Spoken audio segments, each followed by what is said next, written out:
Hi, I'm Tanya Buzalsky. I work for a company called Above Board Cocktails, and I do a lot of freelance events, including my Cocktails and Conversations website.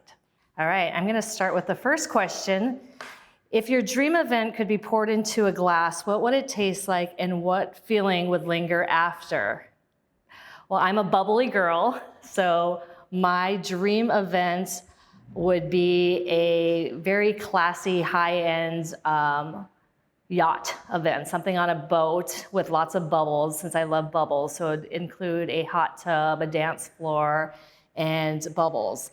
And the feeling that would linger after would be kind of like just a high, being on the clouds, because it's like so bubbly and stuff. So on the ocean with the waves crashing, in the hot tub with a glass of bubbly, with fun music and dancing. When the lights go down and the guests head home, what do you think they'll carry with them from the experience that you crafted?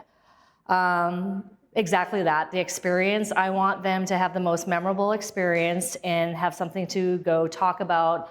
Photos are a big thing with my events. I love for them to photograph and have the photographic experience so they can look back either at their Instagram or their TikTok. And a year from now, it comes up in their memory saying, remember this day, you had the most memorable event. That's what I want somebody to carry back from their experience from my events. When every project starts to feel familiar, what's the way of reigniting creativity and keeping ideas fresh? I like to do a little bit of shock treatment, like something they've never seen before. Photo booths, music, food, that's kind of like the normal. So I want to give them a different experience. Obviously with AI coming into the picture with events, bringing in holograms or some kind of psychedelic event where they're walking through an experience. Just being more creative, keeping it fresh out of the norm. When you think about creating atmosphere, what sensory element, lighting, texture, sound, scent, or something else do you think matters but often gets ignored? Definitely texture. I'm gonna point on texture because I'm that person when I go into a store to go shopping, I touch and feel everything. So when I go to an event and I find a really nice chair or a fluffy wall picture or something like that, I'm the one who touches everything. I like texture. I think that's probably the one thing that gets ignored out of all events because people are used to the smell, they're used to the sound and all the other sensory items.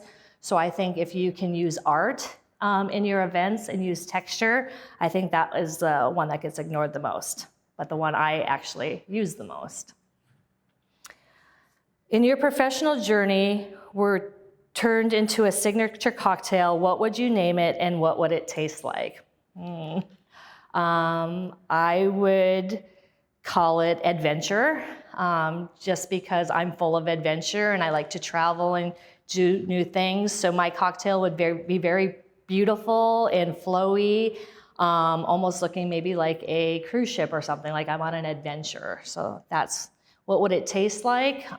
Sweet, definitely very sweet, but again, having bubbles. All my cocktails, I like to have a little bit of bubbles in them. Through your travels and conversations with mixologists, what's the most unexpected thing you've learned about making an experience? So many, I don't know. I think the mixologists that I've interviewed, they have some type of art background or some kind of story that they've kind of put the energy in. Either something's happened to them in the past, it's kind of like an artist or somebody who writes a song, something triggered that to write that song. So I think the most interesting conversation would be somebody who had something either tragic happen to them. I don't have any specific, but I think something triggered it to make that art. Like they saw a vision or something and they turned it into a drink. So just hearing just the different stories, like mixologists always tell me they're used to hearing stories from people. So maybe just all the stories that they heard, they've turned into a cocktail. A perfectly made cocktail blends precision and passion. How to balance those two when you're bringing an event to life? Theme is always a big thing. I think if you are doing a theme like I love LA, or it's in a certain neighborhood or building, to balance that is to go with the theme of the event. I'll give an example like Barbie. Barbie would have a pink drink at the event. So a perfect made cocktail, precision and balance would be really knowing who the customer is, what kind of hard alcohol they like to drink. If it's a rum drink or a vodka drink mixed with a fruit, I think that definitely brings an event to life, having that study of who your clientele is. Some cocktails push classics, others push boundaries. How do you decide when to respect the recipe and when to reinvent it? I think that's the fun part of it, being in the kitchen or being at an event and somebody pushes you with the boundary, saying, well, I don't like vodka, what else can you do for me? And you just start taking all the ingredients that you have at the bar, just finding out what they do like and just playing with it.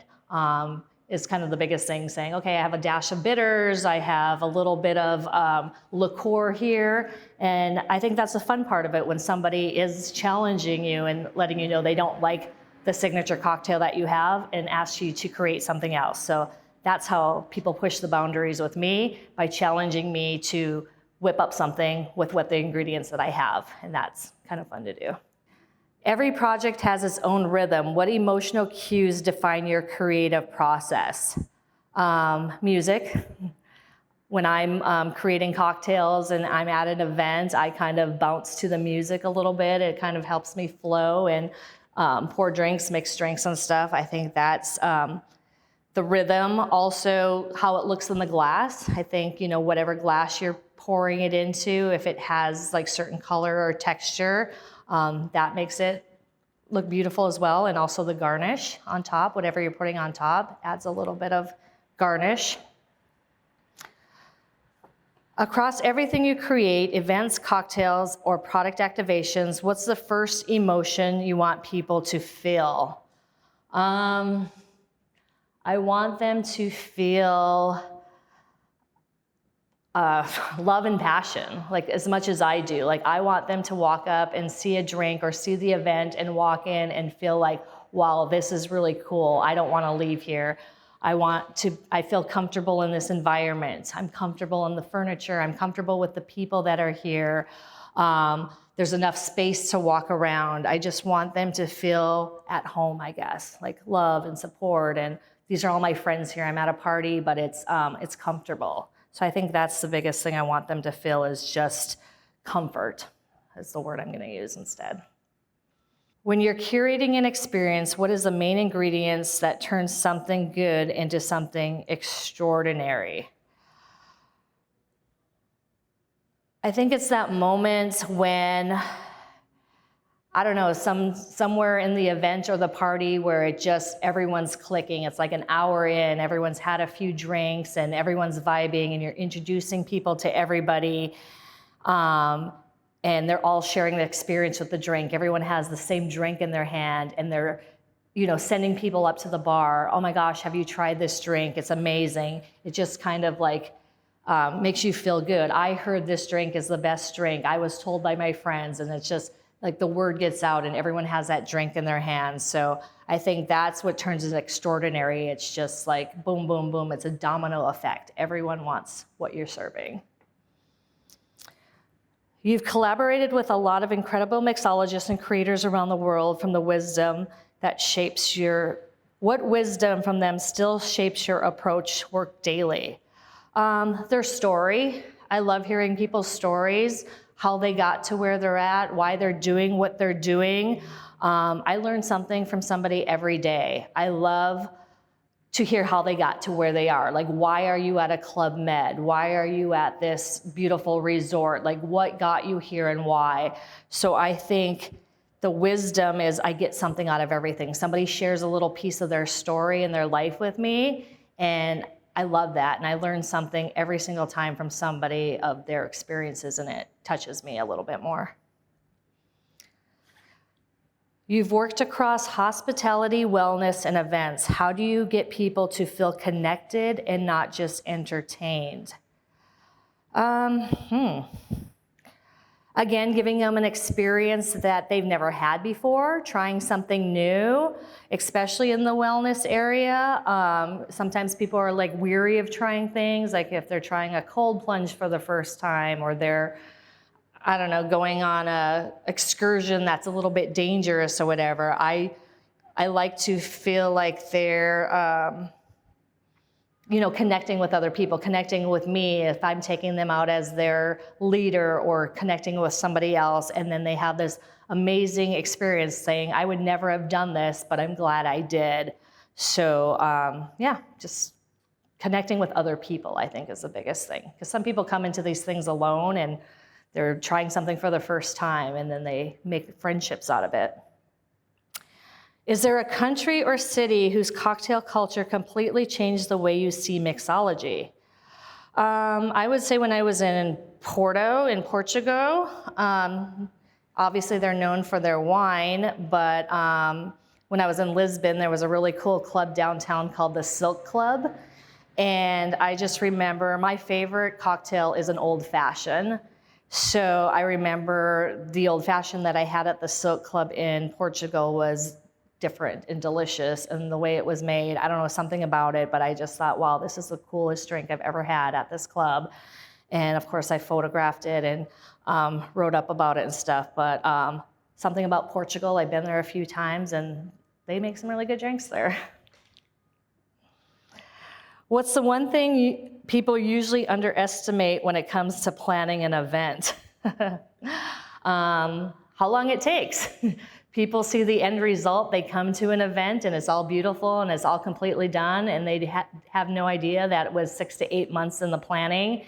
Everything from the vendors to the DJ to the venue to the logistics, and all the things that went wrong behind the scenes before they got there. Like 5 minutes before they got there, we didn't have electricity. So they just think it just happens, and I love that.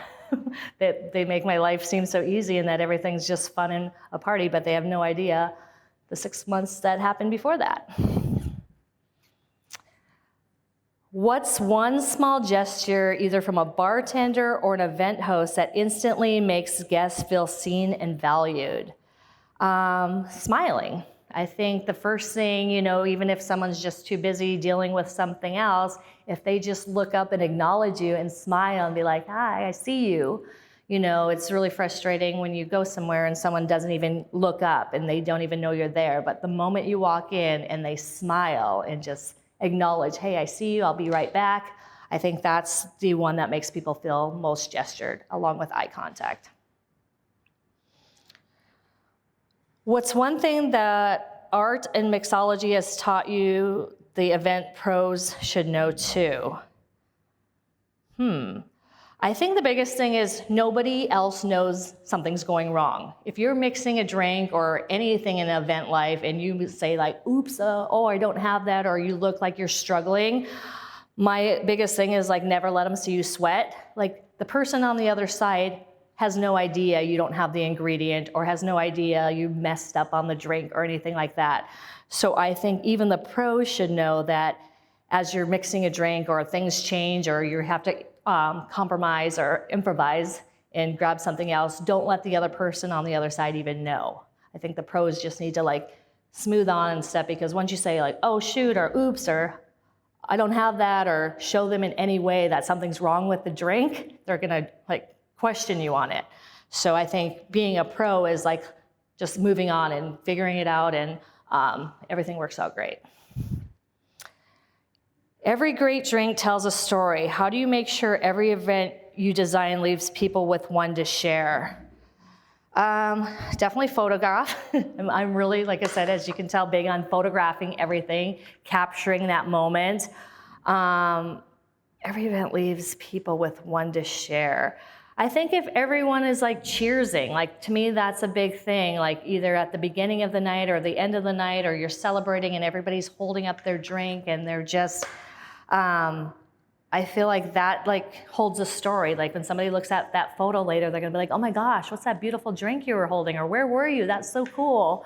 I think that leaves something for somebody to tell the story and share with.